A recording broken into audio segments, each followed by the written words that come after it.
our first guest this evening ran 30 marathons in 30 days across the desert. Wow. Yes, you heard that right. Setting a new world record and, of course, raising hundreds of thousands for charity. Amazing. After that incredible challenge, you would think that maybe Spencer Matthews would like to take a time out, take some time off, but that's not really his style. He joins us now to tell us what's next. Spencer, huge welcome back to the 6 o'clock show. Hello. Thanks so much for having me. Nice to meet you guys. Spencer, we have to ask you, does hearing Spencer Matthews, world record holder, does it ever get old? Tell the truth. Not yet. No. It's only been a few months, but it was a really beautiful, transformative time in my life. And it was something that I think about quite a lot actually and reflect upon. I feel really privileged to have been able to do it. To be honest, it was really beautiful and incredibly fulfilling. And you know, we were delighted as a team to be able to raise so much money for charity. 623 grand in the end we raised. Wow. That's incredible. I It know. really is. I mean, you're quite a spectacular person for just being able to achieve that. But speaking on the normal people's behalf, I've got to ask you, why? Why did you do it? I'm really interested in kind of pushing boundaries. I love adventure, exploring. I've done, a bit of running, the odd marathon here and there, but never really taken it too seriously. And I had struggles with alcoholism, as I think maybe you guys know. I came from a place of, quite a shameful place, really, where, I'd lost control of my drinking for many years. And then when I got a grip of that and went teetotal for a few years, I was able to really reframe my relationship with health and prioritize the things that matter. And when I started doing that, big audacious goals began to feel a bit more in sight. So I was able to just, do more and push further. You've mentioned there, Spencer, about your relationship with alcohol. Do you think any of these incredible achievements would have been possible today if you were drinking like the way you were in the past?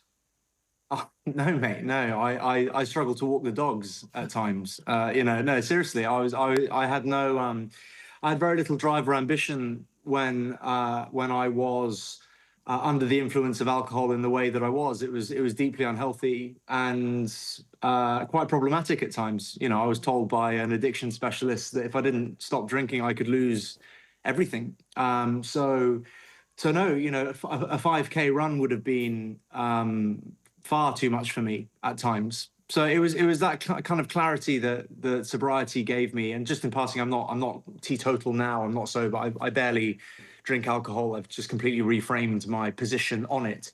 But I would drink every day, basically. Maybe have the odd day off for a long time. So I don't know about you, but if I've had even a beer or two, I'll delay emails. I certainly won't go to the gym. I'll become a very different person to the person that I hope to be. In your own words, the first marathon of the challenge didn't go to plan.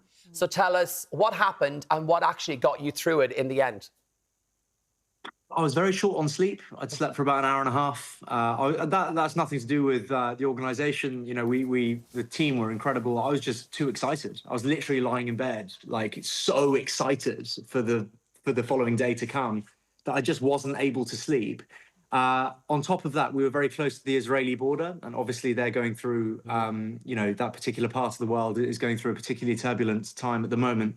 And so, as such, all GPS devices were completely scrambled. So phones, Garmin's, Coros watches, anything we had that was a kind of guide of our location and GPS was showing us as being in Egypt, in Cairo. Wow. So we didn't really know what was going on. It was quite difficult. So we were essentially running blind. We had a Guinness World Record route pre-approved, but just having that spanner thrown in right at the very beginning of day one was just like really not what you wanted. So it was hard to gauge how fast you were going because we couldn't. It wouldn't read our pace or anything like that. So it's kind of we were just it was very difficult to stick to plan, and just think negative thoughts creep into your head that things aren't going well or you're not going as fast as you should be or whatever. So it was just quite a lot to manage. And on top of that, I developed a niggle in my knee that I hadn't felt throughout any of the training. I felt very heavy on that day for some reason. It was just a very difficult day. And I got to the end of it and I spoke to my mum on the phone. And she could hear it in my voice that I felt a bit deflated. And just the thought that there was 29 more marathons to go was quite a lot to handle on that first night. I didn't really like. I think my team would be surprised to hear me say that because I didn't make a thing of it at all.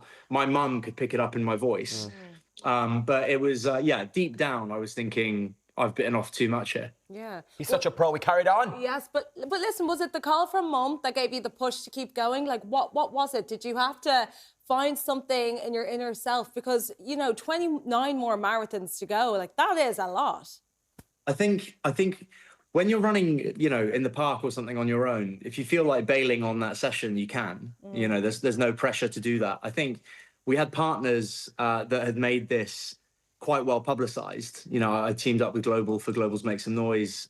They own a lot of radio stations in London. We'd done an awful lot of press. So actually there was a lot of pressure to succeed because, there were plenty of eyes on it. And also I was very aware that the majority of the fundraise would come later, like in those final days, on the final day, and upon completing the challenge. I knew that that's when the majority of people would kind of would put their money where their mouth was, essentially. So, at that stage in the early days, we hadn't raised much money at all. We were literally just getting going. And so that was probably the main driver, that I knew that if I failed, we wouldn't be able to help these extraordinary families that, many of whom I met before heading out to Jordan. And that would have been a real travesty because, the hardship that some of these families are experiencing. And we try to help children, mostly children going through homelessness, loneliness, bereavement, kids with mental health, physical disabilities. So to essentially go out and fail for no major reason, like obviously, of course, if you break your leg or something like that, then, it's game over. But, pulling out in the absence of something extreme like that would have felt like it would have been difficult to grasp. Yeah, 100%. Now, you talk a lot about your journey of sort of changing your mindset on alcohol and, the Irish culture, British culture, it's pretty much the same when it comes to that drinking culture. So I got to ask you, because it is Dry January, a lot of our viewers are going to be doing dry January. Yeah. But I have to say, for people who want to continue on, what would be your advice if they want to tap into that non-alcoholic lifestyle?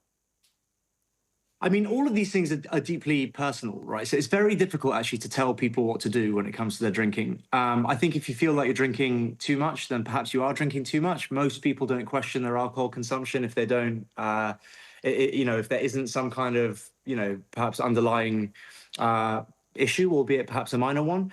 I think if you're looking to make positive change in your life, that's an amazing place to start. And I can't champion sobriety more, or moderation if you're not willing to take the leap into sobriety. I think once you start to put your health first, you really do notice a massive difference. My life has been completely transformed. I now have the occasional drink. If you're doing Dry January and you're looking to do a period of total abstinence, firstly, just stick with it. Like, honestly, you're never going to regret sticking with it.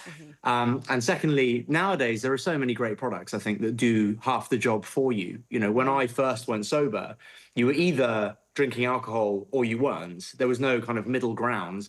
If you fancied a gin and tonic and you weren't drinking, you'd be having a soda water. And that was a massive compromise.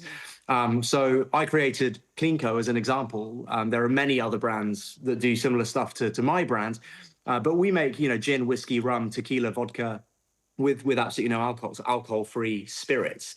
And you mix those as you would a normal cocktail, and they're available kind of in lots of pubs and bars all over Ireland.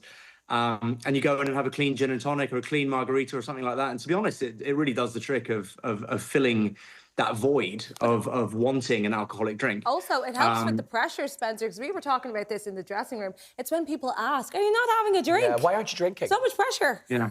No, I know. I think, it's a little bit of a shame that, but I suppose it's each to their own.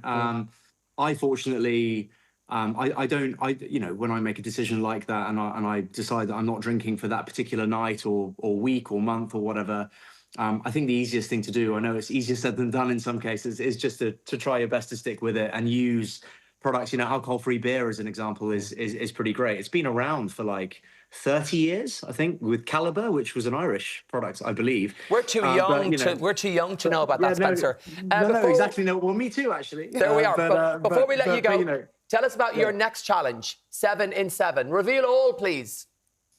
So, so there's a world record that there's one person in the world that has done a full Ironman distance triathlon. So, it's technically speaking, it's a full distance triathlon, same distance as an Ironman, one in each continent. So that would be South America, North America, Europe, Asia, Australia, Africa, and Antarctica. And only one person has ever done all 7 of those. Point being that Antarctica is a very difficult thing to do. Only 2 people have ever done an Ironman in Antarctica. And I'm going to attempt to be the fastest person to ever do an Ironman or an Ironman distance triathlon in every continent. We're going to try and do it all in under 4 weeks. I have a personal desire to do it in 21 days, although we're going to aim just for under 4 weeks. No better man for it. But there's no better man for it. We believe in you, Spencer. Go, Spencer. Thank you so much for joining us on the 6 o'clock show. Give Spencer a round of applause. Thank you, Spencer. All right. Thanks, guys. If you'd like to know more about Spencer's alcohol-free spirits clean co, you can visit clean.co. I'm loving the paintings in the background as well.